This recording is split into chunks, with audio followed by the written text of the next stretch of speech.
नमस्कार दोस्तों, हम फिर से लेकर आ चुके हैं आप लोगों के लिए शाम की सभी ताज़ा और बड़ी खबरें। फटाफट अंदाज में एक एक कर बताएंगे आपको आज देश और दुनिया से क्या बड़ी खबरें निकलकर सामने आ रही हैं। लेकिन उससे पहले दोस्तों एक नज़र डालेंगे सुर्खियों पर। तमाम सर्वे में दोस्तों बीजेपी की उड़ी धज्जियां, कांग्रेस ने बहुमत के आंकड़े को पार कर भारतीय जनता पार्टी को चटा दी धूल। सबसे ज्यादा प्रतिशत कांग्रेस को मिले वोट। वहीं पर अगली बड़ी खबर में हम आपको बताएंगे दोस्तों 1900 आपको बताते चले 99 में सोनिया गांधी ने हराया था सुषमा स्वराज को। परंपरा जारी रही, बताएंगे आखिरकार सोनिया गांधी का भी क्या था रिकॉर्ड वहां पर। वहीं पर अगली बड़ी खबर में हम आपको बताएंगे दोस्तों, दरअसल आपको बताते चले राहुल गांधी ने तमाम लोगों को किया धन्यवाद। बोले फिलहाल सभी कार्यकर्ताओं ने जी जान से की थी मेहनत। वहीं पर अगली बड़ी खबर में हम आपको बताएंगे दोस्तों बीजेपी सियानी बिल्ली लगी खंबा नोचने। बोले अभी हम बहुमत के आंकड़े को पार कर देंगे। अभी भी बीजेपी हार मानने को तैयार नहीं है, इसके बारे में आपको बताएंगे। वहीं पर अगली बड़ी खबर में हम आपको बताएंगे नरेंद्र मोदी के ऊपर गरजे असदुद्दीन ओवैसी। बोले धर्म की राजनीति कर रही है बीजेपी, देश को धर्म की संकट में उलझा रही है। वहीं पर अगली बड़ी खबर में हम आपको बताएंगे दोस्तों, दरअसल आपको बताते चले जेडीएस का वोट भी उड़ा ले गई कांग्रेस, जेडीएस को होगा इस बार बड़ा नुकसान। वहीं पर अगली बड़ी खबर में हम आपको बताएंगे दोस्तों, दरअसल आपको बताते चले अखिलेश यादव का बड़ा दावा। बोले फिलहाल तमाम सीटों पर जो है समाजवादी पार्टी जीत रही है। आपको बता दें आज दूसरे राउंड की जो है यहाँ पर वो हो रहा है चुनाव। 38 जिलों में है वोटिंग शुरू हो चुकी, तमाम बूथों पर सुरक्षा के कड़े इंतजाम किए गए।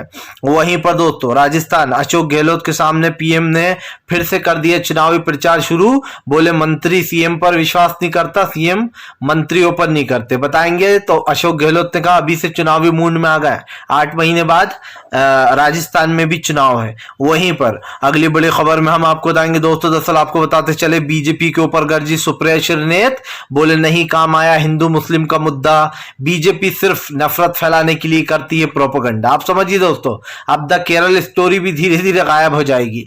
जो लोग द केरल स्टोरी देख देख के उसको वायरल कर रहे थे उनका काम तो हो नहीं पाया, क्योंकि कर्नाटक तो हार गई बीजेपी, इसलिए अब इस मुद्दे को भी छोड़ देगी बीजेपी। इसके बारे में भी आपको बताएंगे। वहीं पर दोस्तों आपको बताते चले आज शिवसेना पर आना है बड़ा फैसला। किसके हाथ में होगी कमान, ये देश संविधान से चलेगा या फिर बीजेपी की तानाशाही से। बताएंगे क्या फैसला आएगा शिवसेना पर और जो है यहाँ पर एकनाथ शिंदे पर। तो सारी खबरें फटाफट अंदाज में देंगे, एक एक कर देंगे। फिलहाल खैर चलिए बढ़ते हैं सबसे पहली और सबसे बड़ी खबर की ओर। दरअसल दोस्तों आपको बताते चले भारतीय जनता पार्टी की उड़ी धज्जियां, कांग्रेस ने बीजेपी को चटाई धूल। दरअसल दोस्तों कांग्रेस ने इस बार इतनी पहले से शुरुआत कर दी थी भारत जोड़ो यात्रा के टाइम से ही कर्नाटक चुनाव की तैयारियों में कि अब की बार लोगों ने क्या तमाम जितने भी एग्जिट पोल है उन्होंने कांग्रेस की जम के तारीफ की कि अब की बार कांग्रेस ने बीजेपी को पछाड़ दिया। इसलिए नहीं दोस्तों कि वो बहुत सीटें जीत गई कांग्रेस, बल्कि इसलिए दोस्तों कि अब की बार कांग्रेस ने ऐसा लगा कि इस चुनाव को बहुत सीरियस ले रखा था हिमाचल का चुनाव जीतने के बाद। क्योंकि आपको बताते चले दोस्तों माना जाता है जो कर्नाटक जीत जाता है उसके 2024 के जीतने के आसार बहुत बढ़ जाते हैं। क्योंकि आपको पता होगा जब सोनिया गांधी ने अपनी सत्ता खो दी थी, इंदिरा गांधी ने, उस वक्त उनकी वापसी जो है यहाँ पर कर्नाटक से ही हुई थी। यही कारण है जो कांग्रेस की कर्नाटक में बल्ले बल्ले हो रही है। हमने तो आपको पहले ही बताया था दोस्तों, जब तो चुनाव शुरू भी नहीं हुआ था हमने आपसे कहा था कि जिस तरफ हवा का रुख दिख रहा है वो साफ दिख रहा है कि कर्नाटक में कांग्रेस एक बम्पर जीत हासिल करेगी। भले ही अभी एग्जिट पोल के नतीजे आए दोस्तों, लेकिन जो एग्जिट पोल के नतीजे होते हैं उसके आसपास ही मामला रहता है। आपको याद होगा कि मैंने कहा था कि कांग्रेस सबसे बड़ी पार्टी बनेगी कर्नाटक में और सबसे ज्यादा सीटें भी जीतेगी। क्योंकि दोस्तों सबसे बड़ा सवाल यह था कि आप कर्नाटक को भ्रष्टाचार में डुबोना चाहते हो या आप एक ऐसी सरकार चाहते हो जो 40% से हटके हो। आपको याद होगा कि बीजेपी के सबसे बड़ा जो कांड हुआ था वो येदियुरप्पा का ही हुआ था। येदियुरप्पा का जब सीडी कांड सामने आया तो इसको दबाने की कोशिश की गई, जब ये दबा नहीं तो येदियुरप्पा को सीएम पद से हटा दिया गया। उसके बाद दोस्तों ईश्वरप्पा का कांड खुल के आया। इन्होंने 40% का वहां पर ऐसा ट्रेंड चलाया कि एक आदमी ने सुसाइड कर ली इनकी वजह से और वो नोट लिखकर मरा। उसके बाद दोस्तों तमाम आरोप लगने लगे नए सीएम यानी कि विश्वराज बॉम्बई पे।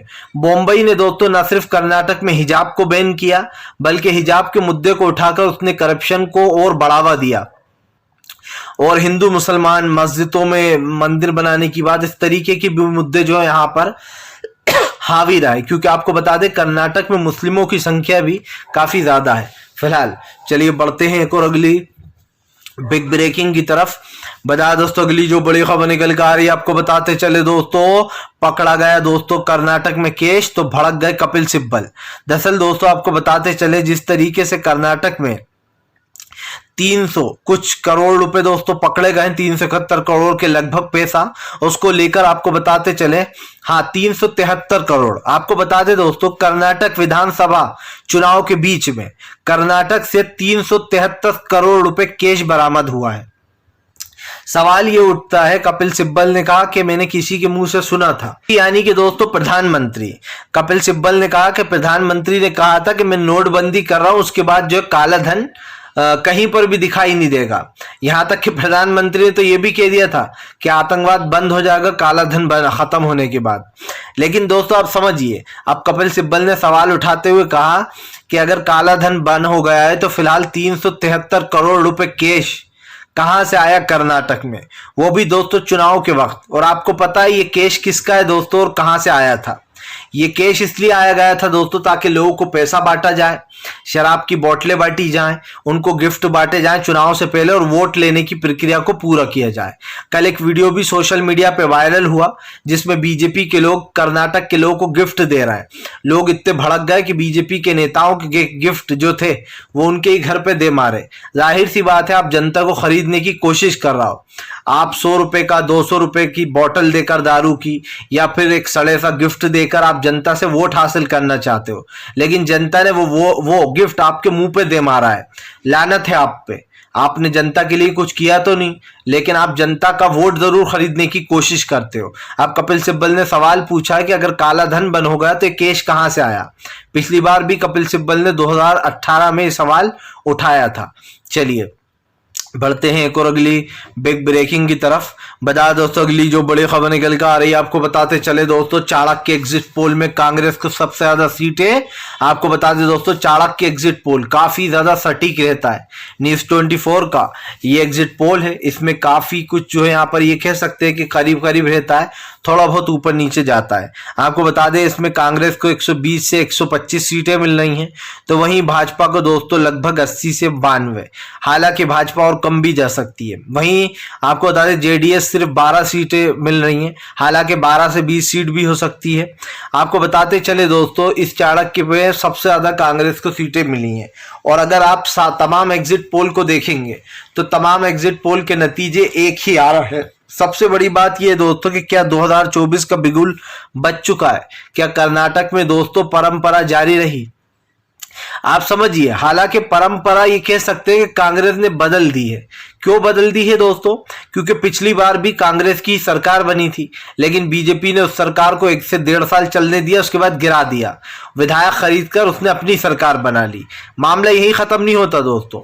आपको याद होगा पिछली बार भी लोकसभा चुनाव से पहले कांग्रेस ने ही कर्नाटक जीता था और दोबारा कांग्रेस ही सत्ता में आई। तो ये कह सकते हैं दोस्तों कि कांग्रेस ने वहां का रिवाज कांग्रेस ने बदला है, दोबारा भी कांग्रेस ही सत्ता में आई है। लेकिन मामला सिर्फ इतना सा नहीं है, मामला ये है दोस्तों कि अब 2024 की लड़ाई इसी से होगी। अब मुद्दे सेटल हो चुके हैं। कांग्रेस को पता था कि 4 वो मेन मुद्दे क्या हैं, इसीलिए उनको गारंटी में शामिल किया गया। पहला दोस्तों, महिलाओं को हर महीने 2000 रुपए महीना उनके खाते में जाएगा तुरंत। उसके बाद दोस्तों तमाम महिलाएं जो है उनको जो है बस में जो फ्री ट्रेवल करने को मिलेगा, जो उनमें कोई भी उनसे किराया नहीं लिया जाएगा। तीसरी जो कांग्रेस की गारंटी थी दोस्तों कि हम जो यहाँ पर जो बजरंग दल है उसको हम बैन करेंगे। और इन्हें लग रहा था दोस्तों कि अब हम बजरंग दल को बजरंग बली पे मोड़ देते हैं। आप समझिए, कांग्रेस को ये लोग बच्चा समझ रहे हैं। इन्हें पता नहीं है कि पहले कांग्रेस ने दोस्तों सर्वे करा है अपने हिसाब से कि किन चीजों से लोगों को परेशानी है। और ये गारंटी दोस्तों ये मुसलमानों की, जाहिर सी बात है जब मुस्लिमों से उनकी बात पूछी होगी कि आप लोगों को किस चीज से प्रॉब्लम है, उन्होंने जाहिर सी बात है बजरंग दल का नाम लिया होगा। इसीलिए ये वाली जो सुबह वो था दोस्तों, इसको ऐड किया गया इसको, और इसीलिए उन्होंने इस मुद्दे को उठाया क्योंकि कांग्रेस को पता था ये मुद्दा काम करेगा। बीजेपी ने हर मुमकिन कोशिश की हिंदुत्व में इसको ढालने की, लेकिन वो हुआ नहीं, क्योंकि कर्नाटक में इन चीजों को कोई मायने नहीं है। पांचवा मुद्दा दोस्तों साफ दिखाई दे रहा था, जो बेरोजगारी वहां पर बढ़ रही है उस चीज को लेकर कांग्रेस ने वादा किया। और भी कई चीजें थी दोस्तों, नंदिनी दूध वगैरह के मुद्दे जो कि वहां पर सटीक बैठे। चलिए बढ़ते हैं एक और अगली बिग ब्रेकिंग की तरफ। बता दोस्तों अगली जो बड़ी खबर निकल कर आ रही है, सोनिया गांधी के आखिरी दाव ने दोस्तों बीजेपी को दी पटकनी। आपको बताते चले दोस्तों, सोनिया गांधी की इस एक रैली ने बहुत कुछ मामले बदले हैं। देखिए कांग्रेस तो जीत ही रही थी दोस्तों, लेकिन सोनिया गांधी के आने के बाद कांग्रेस को और ज्यादा सीटें मिली हैं। आपको बता दें सोनिया गांधी का आखिरी जो दाव था कांग्रेस का, सोनिया को उतारना, यही सबसे बड़ा दाव था। आपको याद होगा दोस्तों 1999 में, यानी कि 1999 में सोनिया गांधी ने कर्नाटक की एक सीट से चुनाव लड़ा था। यह उनका पहला लोकसभा सीट पर चुनाव था। उनके सामने खड़ी हुई थी दोस्तों सुषमा स्वराज। आपको बता दें अटल बिहारी वाजपेयी ने एक फोन लगाया और सुषमा स्वराज से कहा कि आपको आना होगा। हालांकि ये फोन उन्होंने वेंकैया नायडू से लगाया था, जो इस वक्त स्पीकर हैं दोस्तों लोकसभा के। उन्होंने फोन लगाया और कहा कि सोनिया गांधी के सामने हम आपको खड़ा करेंगे। आपको बता दें 1999 का ये चुनाव बहुत ही दिलचस्प था, क्योंकि यहां से सोनिया गांधी पहली बार चुनाव लड़ रही थी, लोकसभा सीट पर वो खड़ी हुई थी। इसमें दोस्तों सोनिया गांधी के सामने जब सुषमा स्वराज को खड़ा किया गया तो सुषमा स्वराज ने लगभग माना जाता है 10 दिन के अंदर कन्नड़ भी सीखी। उन्होंने एक नारा उठाया, वही जो बीजेपी का पुराना नारा है दोस्तों, देशी और विदेशी या फिर हिंदू मुसलमान। सुषमा स्वराज ने भी उसको ही अपना हथियार बनाया। उन्होंने क्या बनाया दोस्तों के सोनिया जो थी वो स्वदेशी बहू बताया उन्हें, और जो खुद थी उन्हें विदेशी, मतलब सोनिया गांधी को विदेशी बहू बता दिया और खुद को जो है स्वदेशी बहू, यानी कि खुद भारत की थी और सोनिया गांधी विदेशी थी। तो उन्होंने इस नारे पर जोर दिया और लोगों से कहा कि सोनिया गांधी हमारे देश में आई है, इसका हम सम्मान करते हैं, उनको प्यार भी देते हैं, लेकिन हमें यह कतई बर्दाश्त नहीं कि वो देश की प्रधानमंत्री बने, इसलिए हमारी ना है। उन्होंने कर्नाटक के लोगों को इस बात में ढालने की कोशिश की। लेकिन आपको बता दें 1999 का ये जो चुनाव था ये बड़ा ही दिलचस्प था। सोनिया गांधी दोस्तों न सिर्फ ये चुनाव जीत गई, बल्कि सुषमा स्वराज को धूल भी चटा दी। माना जाता है दोस्तों 46,000 वोटों से भी ज्यादा अंतर से सोनिया गांधी ने सुषमा स्वराज को हराया था। आपको बता दें इस चीज का आप समझिए, टूटी फूटी हिंदी बोलने के बावजूद भी सोनिया गांधी की यहां से बहुत बड़ी जीत हुई। माना जाता है सोनिया गांधी ने न सिर्फ सुषमा स्वराज को पटकनी दी थी, बल्कि सोनिया गांधी ने यह साबित कर दिया था कि वो इस देश के लिए या फिर इस देश के लोगों के लिए क्या है। इसीलिए दोस्तों आपको बताते चले सोनिया गांधी का यह आखिरी दाव उस 1999 के चुनाव से जोड़ा जा रहा है, यानी कि तब सोनिया गांधी उतरी थी। हालांकि उन्होंने पीएम नहीं बनना था, पीएम बनाया उन्होंने मनमोहन सिंह साहब को, लेकिन सोनिया गांधी का यह दाव आज भी माना जाता है दिलचस्प। चलिए बढ़ते हैं एक और अगली बिग ब्रेकिंग की तरफ। बता दोस्तों राजस्थान में अशोक गहलोत ने पीएम नरेंद्र मोदी की उड़ाई धज्जियां।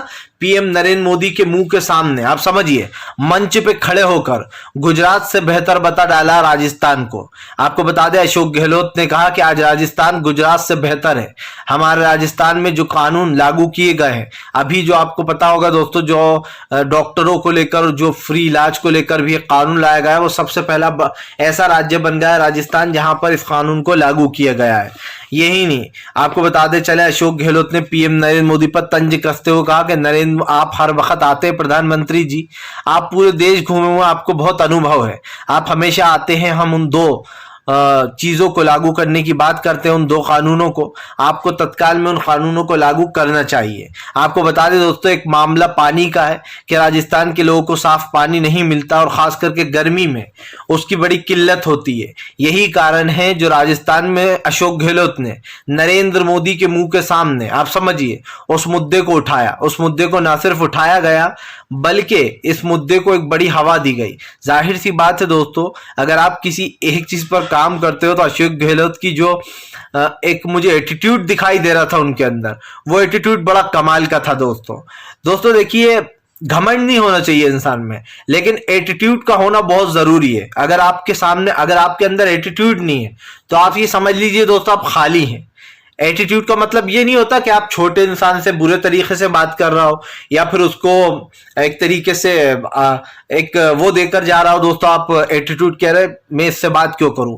एटीट्यूड का मतलब होता है दोस्तों खुद की सेल्फ रिस्पेक्ट।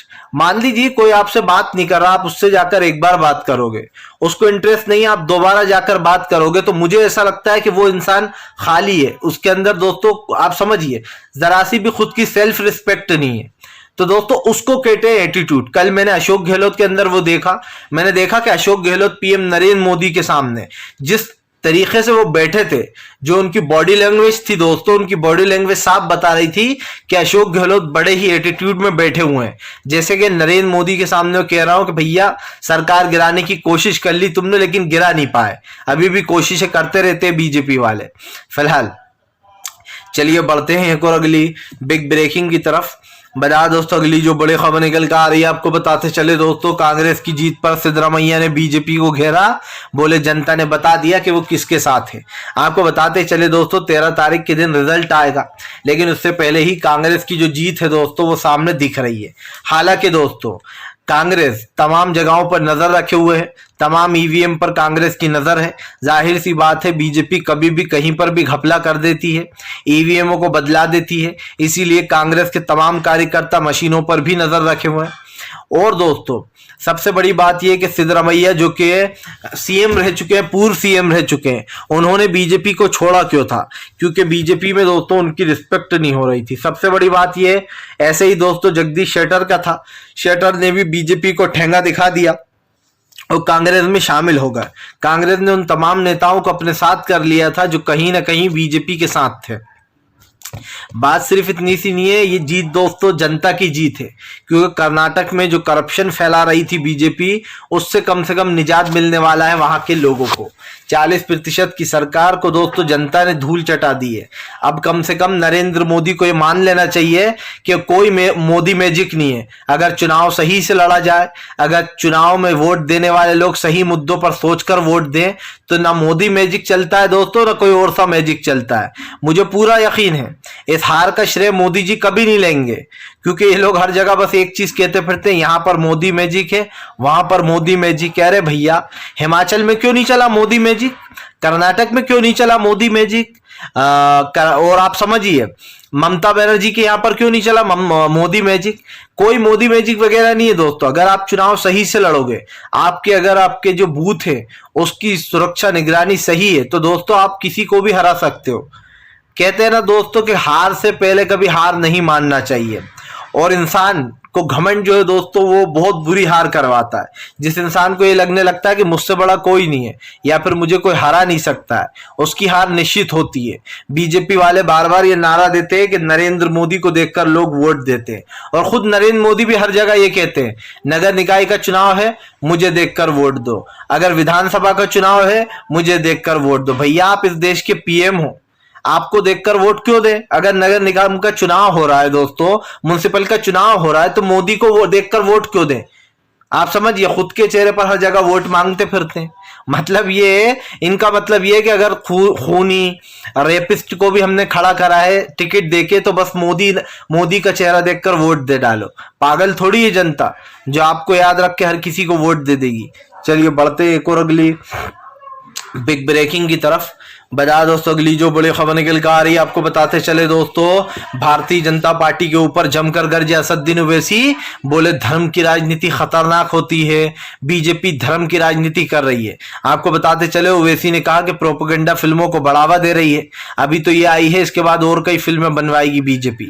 आप समझिए दोस्तों बीजेपी का ये जो रावण राज चल रहा है दोस्तों, इसको खत्म करना ही पड़ेगा। अगर आप सच में, जो लोग भी दोस्तों भगवान श्री राम पर विश्वास करते हो, तो आप समझिए दोस्तों अगर आपको सच में राम राज लाना है तो बीजेपी को उखाड़ फेंको। 2024 में इनको इनकी औकात दिखा दो, क्योंकि देश में महंगाई, गरीबी, बेरोजगारी, हिंदू मुसलमान, इन मुद्दों से कुछ नहीं होना है दोस्तों। जो मेन मुद्दे वो महंगाई, गरीबी और बेरोजगारी ही है, और इससे निजात अगर दिला सकती है दोस्तों कोई, तो वो कांग्रेस है। कांग्रेस के समय में चीजों के दाम बहुत कम थे। फिलहाल वीडियो अच्छा लगे तो लाइक कीजिए, चैनल पे